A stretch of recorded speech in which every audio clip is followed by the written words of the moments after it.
अगला सवाल मिनीनाथ देवकर साहब का है, इस वक्त फोन लाइन पर भी मौजूद है अहमदनगर महाराष्ट्र से। नमस्कार सर, गुड इवनिंग, अपना सवाल पूछें। नमस्ते जी, अपना सवाल आप पूछ सकते हैं। आपने डिटेल बताइए, कुछ प्लान्स में भी इन्वेस्ट कर रहे हैं, कौन कौन से प्लान्स हैं? हाँ, मैंने आपने बताया अपने ईमेल में मैडम। जी जी। मेरे पास 4 SIP चल रही है अभी। आप टीवी का वॉल्यूम बंद कर दें और फंड्स के नाम बताएं, और साथ ही आपने लिखा था कि आप 5,000 रुपए और निवेश करना चाहते हैं। हाँ हाँ हाँ हाँ ठीक हाँ है। हाँ, तो वही मैं पूछ रहा हूँ अभी कि मैं अभी 5,000 रुपया ज्यादा इन्वेस्टमेंट करना चाहता हूँ। राइट। तो वो 5,000 में कहाँ निवेश करूँ और मेरा फाइनेंशियल प्लानिंग कैसा है, इसके बारे में मैं जानना चाहता हूँ। आपके फंड्स हम देख पा रहे हैं, आपने टैक्स सेविंग के लिए भी 2 फंड्स लिए हुए, रिलायंस टैक्स सेवर, ICICI का भी टैक्स प्लान है।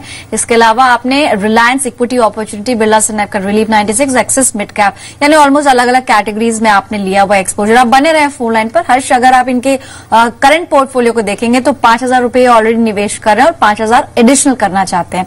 इनके कई सारे लक्ष्य है। इन्होंने जैसा बताया है कि अगले 5 साल में इनको घर और गाड़ी खरीदने के लिए कुछ रकम चाहिए। उसके बाद इनके, जैसे इन्होंने मेंशन किया है, बच्चे 2 हैं, 12 साल और 7 साल, उनको देखते हुए भी आगे इन्होंने कई टारगेट सेट किए हैं।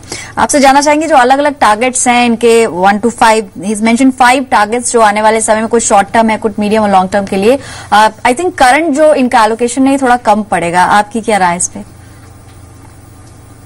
हाँ बिल्कुल, तो सबसे पहले तो इनको मैं मिनीनाथ जी को बधाई देना चाहूंगा। बहुत ही सुलझे हुए तरीके से इन्होंने किया है। मतलब टर्म प्लान भी है इनके पास, अपना हेल्थ इंश्योरेंस भी है और गोल बेस्ड प्लानिंग कर रहे हैं।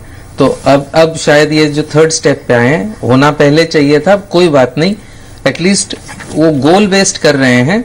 उनमें मेरी छोटी सी राय है कि ये जो फिगर ये जो बना रहे हैं, चाहे अपनी बेटी के एजुकेशन के लिए हो या लड़के के एजुकेशन के लिए हो, या ये घर और या गाड़ी खरीदने का जो गोल हो, या फिर रिटायरमेंट का गोल हो, इसकी जो ये फिगर्स डिसाइड कर रहे हैं, मेरे ख्याल से अगर ये प्रोफेशनल हेल्प लेंगे तो ज्यादा ठीक रहेगा। जैसे इन्होंने गर्ल एजुकेशन, अपने बेटी की पढ़ाई के लिए 30 लाख रुपए कहा है 10 साल के बाद। 30 लाख रुपए अगर 10 साल के बाद की फिगर है, उसका इक्विवेलेंट फिगर आज की तारीख में 11 लाख रुपए है, अगर हम 10% इसमें इन्फ्लेशन माने तो। अगर 11 लाख अगर आज पड़ रही होती, 11 लाख इनफ है, तब वो ठीक है। उसके लिए करीबन, वो तो लॉन्ग टर्म है तो उसको इक्विटी में इन्वेस्ट कर सकते हैं काफी कुछ, और करीबन उसके लिए 12,000 रुपए प्रति माह अगर इक्विटी में करेंगे तो वो गोल 30 लाख रुपए का गोल 10 साल के बाद मीट होने का अच्छा प्रोस्पेक्ट्स है। बेटे की पढ़ाई के लिए भी उन्होंने 30 लाख कहा है 12 साल के बाद, दैट इज इक्विवेलेंट टू रफली 9.5 लाख आज की वैल्यू। और वो अगर करना है, अगेन चूंकि लंबा समय की प्लान है, 9,000 रुपए इक्विटी फंड में कर सकते हैं।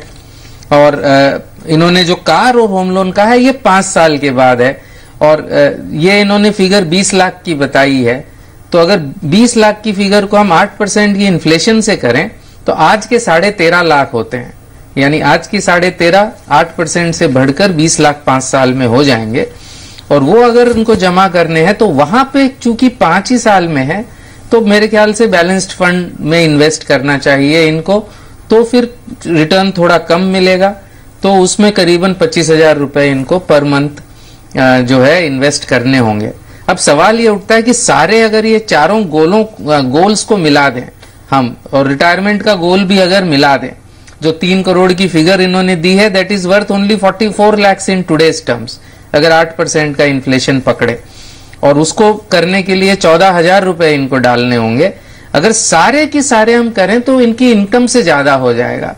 तो क्लियरली सबसे बड़ा चीज है, इनको गोल्स डिसाइड करके प्रायोरिटाइज करने होंगे कि कौन से गोल आपके ज्यादा इंपॉर्टेंट हैं, और उसके लिए आप इन्वेस्ट करें।